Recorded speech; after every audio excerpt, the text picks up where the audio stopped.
श्री स्वामी समर्थ. नमस्कार, मी नंदिनी माझ्या यूट्यूब चॅनलवर तुमचं खूप मनापासून स्वागत करत आहे. तुमच्या मनातील सर्व चांगली इच्छा स्वामी महाराज पूर्ण करो ही स्वामींच्या चरणी प्रार्थना करते आणि आजच्या व्हिडिओला सुरुवात करते. तत्पूर्वी तुम्ही जर चॅनलवर नवीन असाल तर चॅनलला सबस्क्राईब करा. त्याचबरोबर शेजारचं जे बेल आयकॉनचं बटन आहे ते प्रेस करा, जेणेकरून मी जेव्हा नवीन व्हिडिओ अपलोड करेन त्याचं नोटिफिकेशन तुम्हाला मिळेल आणि तुम्ही एकही व्हिडिओ मिस करणार नाही. तर चला करूया व्हिडिओला सुरुवात.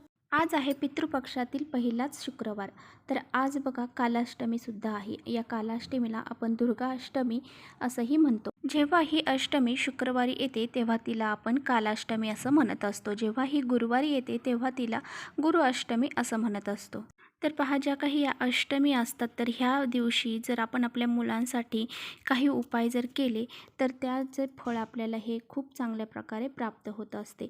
मुलांसाठी पहा, आपल्याला कुलदेवीला अशी एक गोष्ट अर्पण करायची आहे ज्यामुळे सर्व विघ्न दूर होतील. त्याचबरोबर नजर दोष असेल तो सुद्धा दूर होऊन जाईल आणि मुलांच्या आयुष्यामध्ये, अभ्यासामध्ये, त्यांची नोकरीमध्ये खूप सारी प्रगती होऊन त्यांची इच्छापूर्ती होईल. इतका हा प्रभावशाली उपाय आहे.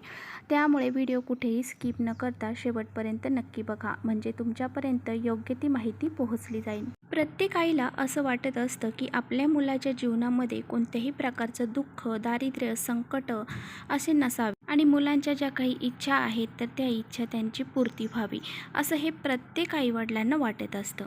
त्यांना जर अभ्यासामध्ये काही अडचणी येत असतील किंवा नोकरीमध्ये काही अडचणी येत असतील तर त्या सर्व दूर व्हाव्यात. त्याचबरोबर त्यांच्यावरती कोणत्याही प्रकारचं संकट येऊ नये, त्यांच्या जीवनामध्ये कोणतेही अडथळे निर्माण होऊ नये, हे सर्व गोष्टी प्रत्येक आईवडिलांना वाटत असतात.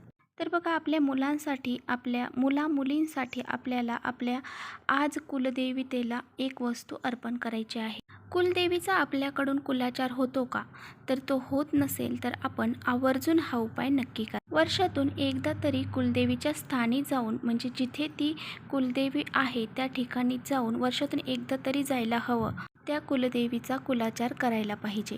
त्याचबरोबर बघा, आपण तिकडे जाणे कधी शक्य झाले नाही तर मग आपण आपल्या घरामध्ये सुद्धा आपल्या कुलदेवीचा कुलाचार करू शकतो. तर पहा, आपल्या घरामध्येच आपल्या कुलदेवीचा टाक असतो. मग त्या टाकावरती आपल्याला कुलदेवीसाठी अशी मुलांसाठी आपल्याला कुलदेवीला एक वस्तू अर्पण करायची आहे.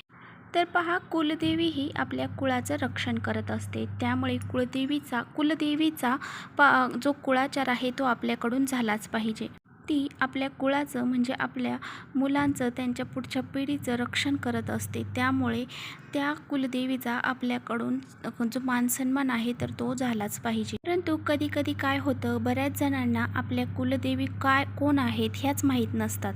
आणि बघा, अशा वेळेस जर तुम्ही कितीही उपाय केले, कितीही सेवा केल्या तरीही त्याचा काही फायदा होत नाही. कारण आपल्याला आपल्या कुलदेवीची जेव्हा आपण सेवा करू, तिचा मान सन्मान करू, तेव्हा आपले जे काही उपायसुद्धा असतात ना ते नक्की फल देत असतात आणि ज्या काही सेवा केलेल्या असतात त्याचं पुण्यसुद्धा आपल्याला मिळत असतं. जेव्हा आपण कुलदेवीचा कुलाचार करणं सोडतो, म्हणजे आपल्याकडून होत नाही, तर मग तेव्हा पहा, आपल्या घरामध्ये आपल्या कशाचीच प्रगती होत नाही.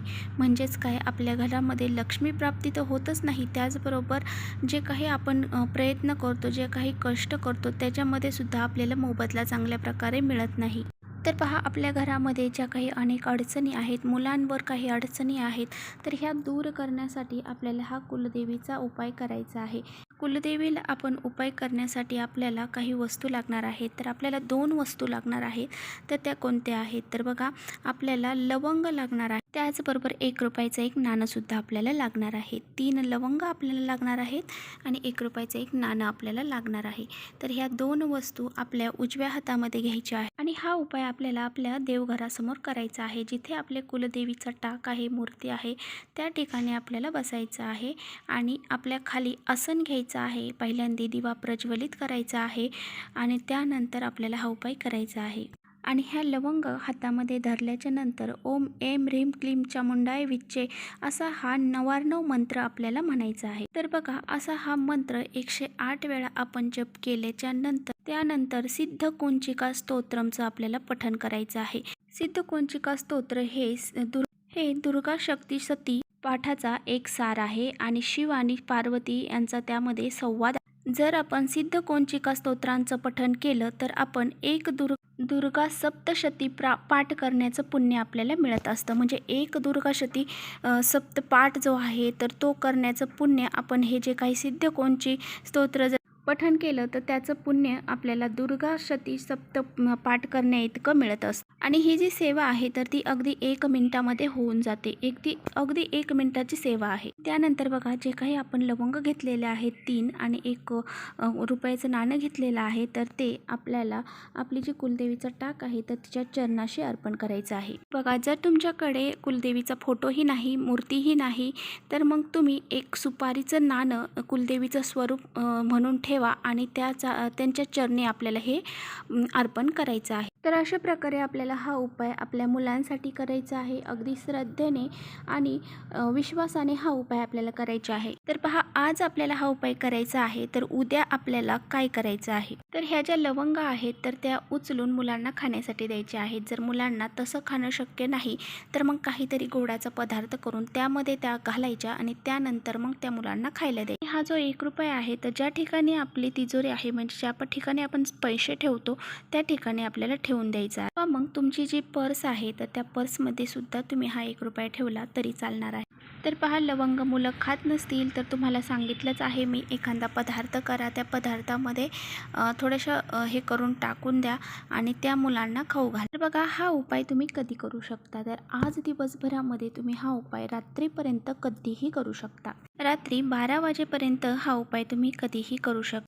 अगदी साधा आणि सोपा उपाय आहे. तर हा उपाय केल्याने पहा मुलांवर जेवढेही संकट असतील, अडचणी असतील, नजरदोष असेल तर तो नक्कीच दूर होण्यास मदत होईल. तर बघा आता हा उपाय करत असताना आपल्याला एक महत्त्वाची जी चूक आहे तर ती टाळायची आहे. ज्या काही आपण लवंग वापरणार आहोत तर त्या लवंग कुठेही किडलेल्या किंवा तुटल्या फुटलेल्या घ्यायच्या नाहीत.